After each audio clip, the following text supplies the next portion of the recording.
Hi welcome back to my channel. ఈరోజు కథ నీ జతగా ఒకటో భాగాన్ని వినేద్దాం. అది బెంగళూరు నిర్మల్ హాస్పిటల్. ఆకాశం మేఘావృతమై వర్షం ధారాపాతంగా కురుస్తుంది. అప్పుడే ఆటోలో నుండి ఒక అమ్మాయి దిగి హాస్పిటల్లోకి వెళ్ళి అక్కడ రిసెప్షన్ ముందు నిలబడింది. ఎస్ చెప్పండి అన్నది ఆ రిసెప్షనిస్ట్.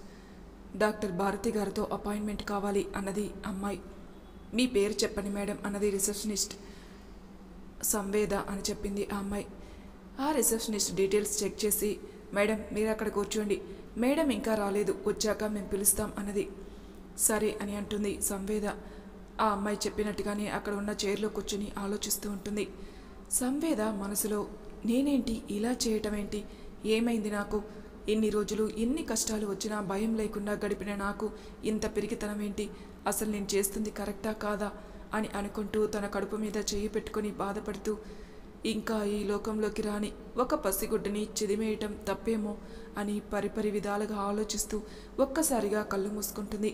తన మనసులో ఎగిసిపడుతున్న ప్రశ్నల అలలను దాటుకుంటూ ఒక్కసారిగా గతంలోకి పరుగులు తీశాయి. 6 నెలల క్రితం అది సంవేద ఇల్లు. వంటింట్లో వంట చేస్తున్న సంవేద గారి అమ్మమ్మ విసుక్కుంటూ, ఏంటో ఈ వయసులో ఇన్ని కష్టాలు నాకు, ఈ ఇంట్లో ఉండేది ఇద్దరేమే, అమ్మాయి గారేమో పొద్దున్నే వెళితే మళ్ళీ సాయంత్రమే ఇంటికి వచ్చేది, ఎన్నిసార్లు చెప్పినా నా మాట వినే పనే లేదు అని కూరలు చేసేసి బాక్స్లో పెట్టేసి డైనింగ్ టేబుల్ మీద పెడతారు. బామ్మ మాటలు రెడీ అవుతూ వింటున్న సంవేద తనలోనే తాను నవ్వుకుంటూ బామ్మ దగ్గరికి వెళ్ళి కూర్చుంది. బామ్మగారు వెంటనే తన ముందు ప్లేట్లో టిఫిన్ పెడుతూ, ఇదిగో పిల్ల, ఈ వయసులో నన్ను ఇలా కష్టపడడం మంచిదేనా, అసలు నా మాట వినవా నువ్వు అన్నది అని అంటూ సంవేద ముఖంలో భావాలను వెతికే ప్రయత్నం చేస్తారు. ఏంటి బామ్మ, అయిపోయిందా నీ కోపాలు, అయినా రోజు ఎందుకే నా ప్రాణం తీస్తావు, నేను పెళ్లి చేసుకుని వెళ్ళిపోతే నిన్నెవరు చూసుకుంటారు చెప్పు అని అంటూ ఆమెనే చుట్టేసింది. ఆ మాటకి బామ్మగారు మొహం తిప్పుకుంటూ, నా సంగతి నేను చూసుకుంటానే కానీ మీ తాతగారు లేకపోయినా ఒంటరిగా బ్రతకలేదా, అలానే నీ పెళ్ళి అయ్యాక కూడా ఉంటాను అన్నది బామ్మ. చాలే బామ్మ, అయినా నా పెళ్లి సంగతి అమ్మా నాన్న చూసుకుంటారులే అని అంటూ తన అమ్మా నాన్నల ఫోటో వైపు చూసి దండం పెట్టుకుని బయటికి వెళ్ళిపోతుంది సంవేద. ఏం చేయాలి ఈ పిల్లని, ఏం చెప్పినా వినటం లేదు, దేవుడా మా వేదన అర్థం చేసుకుని మంచి అబ్బాయిని పంపించు, దీనికి పెళ్లి చేయి స్వామి అని దేవుడికి దండం పెట్టుకున్నారు బామ్మ. సంవేద మాత్రం ఇవేమీ పట్టించుకోకుండా తన బొటిక్కి వెళ్తుంది. అప్పటికే క్లయింట్స్తో బిజీగా ఉన్న తన ఫ్రెండ్ స్వాతి వైపు చూసి ఒక చిరునవ్వు విసిరి తన పనిలో పడుతుంది. స్వాతి క్లయింట్స్ని పంపించేసి వేద దగ్గరికి వచ్చి కూర్చుంటుంది. వేద డిజైన్స్ కరెక్ట్ చేస్తూ ఉంటుంది. ఏంటి పొద్దునే మేడం గారు సీరియస్గా వర్క్ చేస్తున్నావు ఏంటి కదా అన్నది స్వాతి. ఏముంది, ఎప్పుడూ ఉండేదే, పెళ్ళి పెళ్ళి అని చంపేస్తుంది అమ్మమ్మ, ఇప్పుడు నా పెళ్ళికి అంత తొందర ఏముంది, నేను పెళ్లి చేసుకుని వెళ్ళిపోతే తనని ఎవరు చూస్తారు అన్నది వేద. ఎవరైనా అంతే వేద, వాళ్లకు మన బాధ్యత తీరితే హాయిగా ఉంటాం కదా అనుకుంటారు, వాళ్ళ గురించి వాళ్ళు ఎందుకు ఆలోచిస్తారు, నువ్వు మీ అమ్మమ్మ చూపించిన ప్రేమని అర్థం చేసుకో అన్నది స్వాతి తన భుజం మీద చేయి వేస్తూ. అది నాకు తెలీదా, అయినా నువ్వేంటి ఇంత ఖాళీగా కూర్చొని కబుర్లు చెప్తూ టైం వేస్ట్ చేస్తున్నావా, పద పని చూడు అని సీరియస్గా చెప్తుంది వేద. స్వాతి వేద వైపు షాక్ అయి చూస్తూ, అమ్మని ఇప్పుడే కదే నువ్వు బాగానే మాట్లాడావు, అప్పుడే ప్లేట్ ఫిరాయించావా, పో అని తిప్పుకుంటూ తన పనిలో పడిపోతుంది స్వాతి కూడా. అది ఒక పెద్ద కంపెనీ. ఐరాస్ కౌచర్ మేనేజర్ కౌటిల్య క్లయింట్స్కి ఇవ్వాల్సిన ప్రెజెంటేషన్ ప్రిపేర్ చేసి పనిలో ఉన్నాడు. ఇంతలో ఆఫీస్ బాయ్ డోర్ నాక్ చేసి, సార్ ఎండీ గారు వచ్చేసారు, మిమ్మల్ని ఒకసారి ఫైల్స్ తీసుకుని తన క్యాబిన్కి రమ్మన్నారు అన్నాడు. అవునా, సరే వస్తున్నాను వెళ్ళు అన్నాడు కౌటిల్య. అవి తీసుకుని గబగబా ఎండీ క్యాబిన్లోకి వెళ్తాడు. రూమ్ లోపలికి అడుగు పెట్టగానే తన వైపే సీరియస్గా చూస్తున్న తన బాస్ వైపు చూస్తూ గుట్కలు మింగుతూ ఏం అర్థం కాక అక్కడే నిలబడతాడు కౌటిల్య. మెల్లగా శక్తిని పుంజుకొని అతి కష్టం మీద సార్ అని తనకు మాత్రమే వినిపించేలా అంటాడు. తను చూస్తున్న ఫైల్స్ నుండి తలపైకెత్తి, ఎస్ కౌటిల్య అని గంభీరంగా అంటాడు ఎండి. Sir పిలిచారంట.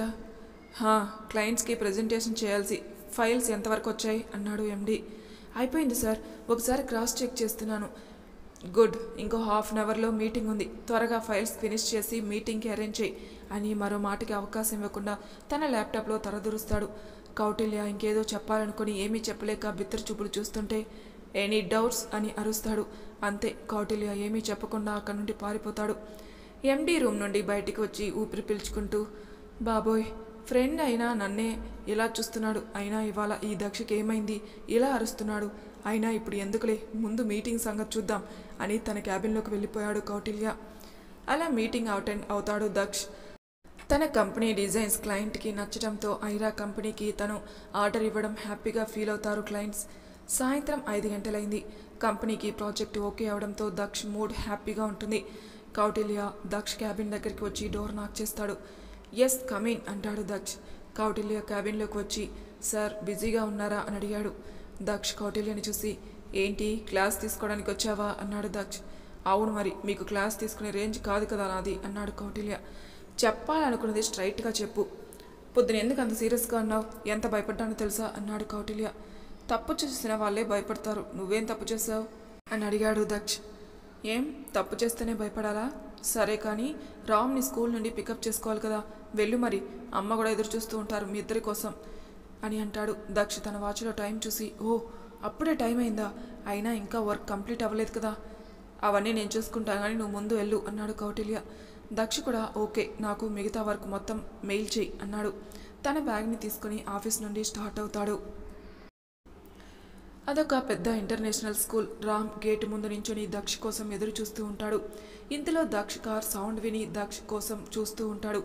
Daksh car door open చేయగానే రామ్ కార్ ఎక్కేసి ఏంటి బాబాయ్ ఇవాళ ఇంత లేట్ అయింది అని అడిగాడు రామ్. సారీరా, ఆఫీస్లో కొంచెం వర్క్ వల్ల లేట్ అయింది అన్నాడు దక్ష్. పద బామ్మ దగ్గరికి అని ఇంకా ఏదో చెప్తూ ఉంటాడు. దక్ష్ రామ్ మాటలు వింటూ టెంపుల్ దగ్గరికి తీసుకెళ్తాడు. అప్పటికే వీళ్ళిద్దరి కోసం ఎదురు చూస్తున్న పార్వతి గారు దక్ష్ కార్ స్టాప్ చేయగానే బామ్మ వచ్చేయి అని అరుస్తూ ఉంటాడు రామ్. పార్వతి గారు వచ్చి కారులో కూర్చుంటారు. దక్ష్ కార్ స్టార్ట్ చేశాడు. బామ్మ ప్రసాదం నాకు అన్నాడు రామ్. పార్వతి గారు ఇదిగోరా అని తన చేతికి లడ్డు ఇస్తారు. రామ్ దాన్ని తినే పనిలో ఉంటాడు. దక్ష్ సీరియస్గా ఉండడం చూసి ఏంట్రా సీరియస్గా ఫేస్ పెట్టావు అని అడిగారు పార్వతి గారు. నీకెన్నిసార్లు చెప్పానమ్మా, గుడికి వెళ్తే వెళ్ళావు కానీ ఆ మొక్కులు ఆ దండాలు ఏంటమ్మా, నా మాట వినవా అన్నాడు. నువ్వు నా మాట విను, నేను నీ మాట వింటాను అన్నారు పార్వతి గారు. అది జరగని పని అని తెలుసు కదా, ఇంకా అడిగి ఎందుకు టైం వేస్ట్ అని డ్రైవింగ్ మీద దృష్టి పెడతాడు దక్ష్. పార్వతి మనసులో నువ్వు ఎన్నైనా అనుకోరా, ఆ దేవుడు ఏదో ఒకరోజు నా మొరని ఆలకిస్తాడు, ఎప్పటికైనా నీ పెళ్లి జరుగుతుంది అన్న నమ్మకం నాకుంది అని అనుకుంటూ ఉంటారు. ఆ తర్వాత రోజు వేద తన బొటిక్లో వర్క్లో ఉంటుంది. ఇంతలో స్వాతి కంగారుగా తన దగ్గరికి వస్తుంది. ఏమైంది, ఎందుకంత కంగారు? హే, నాకు ఐరాస్ కొచర్ మేనేజర్ కౌటిల్య అపాయింట్మెంట్ దొరికింది. మన డిజైన్స్ చూపిద్దామని అనుకున్నాం కదా, మనవి వీ డిజైన్స్కి చాలా యూజ్ అవుతుంది అని చెప్పడం ఆపుతుంది స్వాతి. నువ్వు చెప్పింది బాగుంది కానీ అంత పెద్ద కంపెనీ మన డిజైన్స్ని ఎందుకు అప్రూవ్ చేస్తారు అన్నది వేద. అబ్బా వేద, ఎందుకు అలా అనుకుంటావు, ఒకసారి ట్రై చేయడంలో తప్పులేదు కదా. వేద ఆ మాటలకు ఆలోచిస్తుంది. స్వాతి మనసులో ఒప్పుకోవాలి అని అనుకుంటూ ఉంది. సరే అయితే ఎప్పుడు వెళ్ళాలి అంది వేద. మధ్యాహ్నం 2ంటికి. థ్యాంక్స్ వేద, నా మాట విన్నావు అని హ్యాపీగా ఫీల్ అవుతుంది స్వాతి. ఐరాస్ కొచర్. స్వాతి వేద ఇద్దరు అక్కడికి వెళ్తారు. వేద అక్కడ పనిచేస్తున్న మెంబర్స్ని వర్క్ని అడ్మైర్ చేస్తుంది. తనకు ఆ వాతావరణం చాలా నచ్చుతుంది. ఇద్దరు రిసెప్షన్లో కౌటిల్య పిలుపు కోసం వెయిట్ చేస్తూ ఉంటారు. ఆఫీస్ బాయ్ కౌటిల్య క్యాబిన్లోకి వెళ్ళి సార్ మీకోసం స్వాతి అనే అమ్మాయి వచ్చింది అంటాడు ఆఫీస్ బాయ్. కౌటిల్య ఒక్క నిమిషం ఆలోచిస్తూ స్వాతి ఓ వీ డిజైన్స్ నుండి వచ్చినట్టుంది కదా అనుకున్నాడు మనసులో. రమ్మను అన్నాడు. ఓకే సార్ అన్నాడు ఆఫీస్ బాయ్. స్వాతి వేద దగ్గరికి వెళ్ళి మిమ్మల్ని మేనేజర్ గారు రమ్మంటున్నారు అన్నాడు. ఓకే వేద రా అన్నది స్వాతి. వేదని తీసుకుని కౌటిల్య క్యాబిన్ దగ్గరికి వెళ్తుంది స్వాతి. మే కమిన్ సార్ అని అడగగానే ఎస్ కమిన్ మిస్ స్వాతి అన్నాడు కౌటిల్య. హలో సార్, నిన్న మీకోసం వచ్చాను కదా డిజైన్స్ గురించి. తిను నా ఫ్రెండ్ వేద, తన డిజైన్స్ గురించి మీకు నేను చెప్పాను కదా. కౌటిల్య వేద వైపే చూస్తున్నాడు. వేద కౌటిల్యని చూసి స్మైల్ చేస్తుంది. ఎస్, నాకు కొంచెం వర్క్ ఉంది, సో మీరు మీ డిజైన్స్ చూపిస్తారా? అసలు మేము బయట డిజైన్స్ చూడం. మీ ఫ్రెండ్ మీ గురించి మీ బొటిక్ గురించి చాలా బాగా చెప్పారు, సో ఒక్క ఛాన్స్ ఇవ్వాలి అనిపించింది అన్నాడు కౌటిల్య. వేద చాలా కాన్ఫిడెంట్గా థ్యాంక్స్ సార్, నేను కొన్ని డిజైన్స్ తెచ్చాను, మీరు అవి చూడండి అని తన చేతిలో ఉన్న ఫైల్ కౌటిల్యకి ఇస్తుంది వేద. కౌటిల్య ఫైల్ ఓపెన్ చేసి డిజైన్స్ని చూస్తూ ఉంటాడు. వేద డిజైన్స్ తనకు చాలా నచ్చుతాయి. వావ్, చాలా బాగున్నాయి, ఇంత మంచి టాలెంట్ పెట్టుకొని ఇన్నాళ్ళు ఎందుకు ట్రై చేయలేదు అయినా పర్లేదు, నేను ఇప్పుడే వీటిని మా ఎండి దక్ష గారికి ఇవి చూపిస్తాను, మీరు బయట వెయిట్ చేయండి అన్నాడు కౌటిల్య. ఆ డిజైన్స్ తీసుకొని దక్ష క్యాబిన్లోకి వెళ్తాడు. స్వాతి, వేద ఇద్దరూ తమ డిజైన్స్ వాళ్ళకి నచ్చినందుకు హ్యాపీగా ఫీల్ అవుతూ ఉంటారు. మేనేజర్ వెళ్ళిన క్యాబిన్ అదే కదా అని దక్ష క్యాబిన్ వైపు చూసి అంటుంది వేద. స్వాతిరా, మనం కూడా ఆ క్యాబిన్ దగ్గరికి వెళ్దాం అంటుంది వేద. హే వద్దే, ఎందుకు చెప్పు అన్నది స్వాతి. నువ్వు ఇక్కడే ఉండు, నేను వెళ్తాను అని అక్కడి నుండి దక్ష క్యాబిన్ దగ్గరికి వెళ్ళి నిల్చుంది. కౌటిల్య దక్ష చేతిలో వేద ఫైల్స్ని పెట్టి, సార్ ఒకసారి ఈ డిజైన్స్ చూడండి, మన కంపెనీకి ఇలాంటి డిజైన్స్ చాలా అవసరం అన్నాడు కౌటిల్య. ఏంటి కొత్త డిజైనరా? అయినా నాకు ఇప్పుడు చాలా వర్క్ ఉంది, తర్వాత చూస్తాను అన్నాడు దక్ష్. ప్లీజ్ జస్ట్ 5 నిమిషాలు ఒక్కసారి చూడండి అన్నాడు కౌటిల్య. చాలా టాలెంటెడ్ ఆ అమ్మాయి, వేద అంట, చిన్న బొటిక్ రన్ చేస్తుంది, మన కంపెనీకి చాలా యూజ్ అవుతుంది అన్నాడు కౌటిల్య.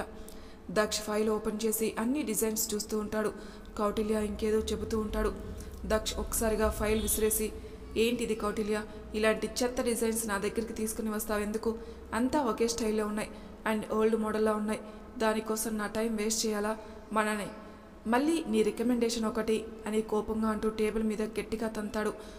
ఆ సౌండ్కి కౌటిల్య కొంచెం తడబడుతూ, సార్ అది కాదు అని ఏదో చెప్పేలోపు బయట నుండి అంతా చూస్తున్న వేద తన ఫైల్ విసిరివేయటం చూసి డోర్ తీసుకుని కోపంగా లోపలికి వస్తుంది.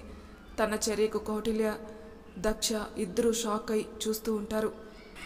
వేద జస్ట్ గెట్ అవుట్ అన్నాడు కౌటిల్య.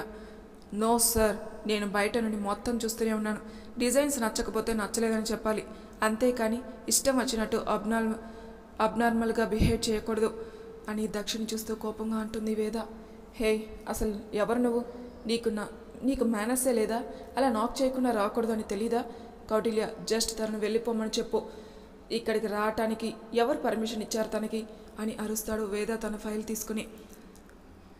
నీ బిహేవియర్ని బట్టే మీరు స్టాఫ్ని ఎలా ట్రీట్ చేస్తారో తెలిసిపోతుంది, ఇక్కడ సెల్ఫ్ రెస్పెక్ట్ చంపుకొని మీ దగ్గర పని చేయాలని చచ్చినా అనుకోను, గుడ్ బాయ్ అని వెళ్ళిపోతూ ఒక్క క్షణం ఆగి కౌటిల్య వైపు చూసి, ఈ కంపెనీకి వచ్చే వాళ్ళతో చెప్పండి, ఇక్కడ పని చేయాలంటే గంగిరెద్దుల తల ఊపాలి, బాస్ ఏమన్నా పడి ఉండాలి, టాలెంట్తో పని లేదు అని చెప్పండి అని విసురుగా స్వాతి చేయి పట్టుకుని అక్కడి నుండి వెళ్ళిపోతుంది వేద.